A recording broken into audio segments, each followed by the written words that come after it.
আসসালামু আলাইকুম গাইস, সবাই কেমন আছেন? আশা করি সবাই ভালো আছেন। আলহামদুলিল্লাহ, আমিও অনেক ভালো আছি। তো গাইস, নতুন করে একটা গাছ লাগাবো, তাই ভাবলাম আপনাদের সাথেও কাজটা শেয়ার করি। আর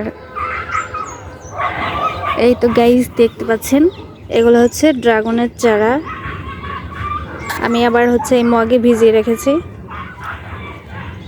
এইগুলো হচ্ছে আমার বাপজান সংগ্রহ করে নিয়ে আসছে, মানে পরিচিত এক আঙ্কেল আমার বাপজানকে চেনে, এই জন্য ওর হাতে দিয়ে দিছে যে বাসায় গিয়ে মানে লাগিয়ে দাও।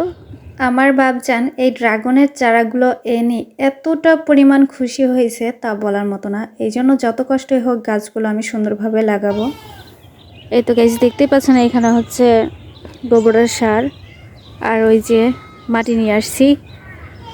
তো প্রচুর ক্লান্ত হয়ে গেছি এই কাজগুলো করতে গিয়ে, কারণ অনেকগুলা মাটি।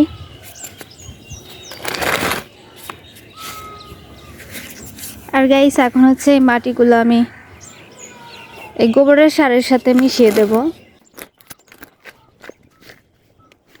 মাটির সাথে গোবরের সার মিশিয়ে দিলে অনেকটাই ভালো হয়। সে মাটিতে যাই লাগাবেন না কেন অনেক ভালো হবে। প্রথমে হচ্ছে আমি মাটিগুলো একদম গোবরের সারের সাথে মিশিয়ে নেব। মাটিগুলো দলা বেঁধে আছে, এই জন্য ভেঙে দিচ্ছি। ড্রাগনের চারা অনেক আগেই আনার ইচ্ছা ছিল, তো হচ্ছে আর হয়তো আনতে হবে না। এটাই যত্ন করে অনেক বড় গাছ বানাতে পারবো ইনশাল্লাহ। মাটির দলাগুলো ভাঙা হয়ে গেছে, এগুলাকে এখন ভালো করে মিশাই দেব।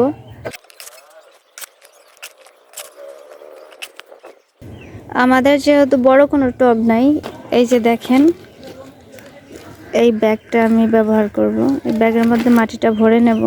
এই ব্যাগের ভেতরেও কিন্তু গাছ লাগানো যায়। মাটিগুলো আমি ব্যাগের মধ্যে ভরে নিচ্ছি।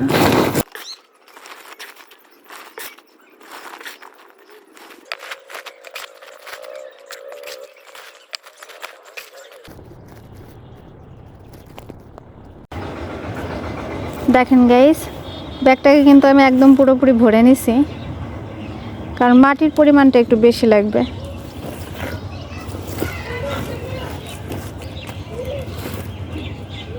এখন সুন্দর করে এর মধ্যে আমি লাগিয়ে দেবো গাছগুলো। বিসমিল্লাহ।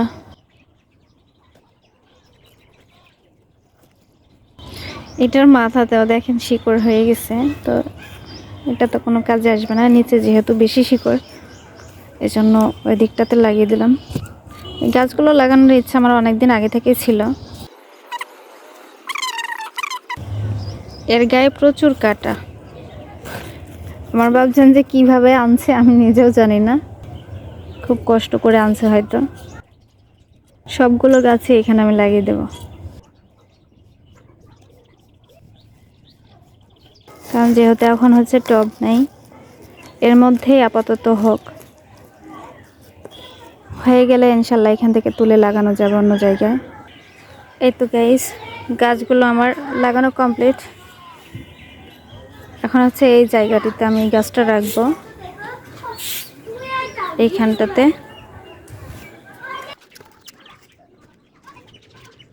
আসলে আমার বাপজানের কিন্তু এই ড্রাগন গাছের খুবই শখ, কারণ সে ড্রাগন ফল খেতে খুবই ভালোবাসে। এই জন্য যাই হোক না কেন এই গাছগুলোকে আমার খুবই যত্ন করতে হবে, অল্প দিনেই বড় করতে হবে। তো গাইস, আজকের মতো ভিডিওটা এই পর্যন্তই। সবাই ভালো থাকবেন, সুস্থ থাকবেন, নিরাপদে থাকবেন। আল্লাহ হাফেজ, আসসালামু আলাইকুম।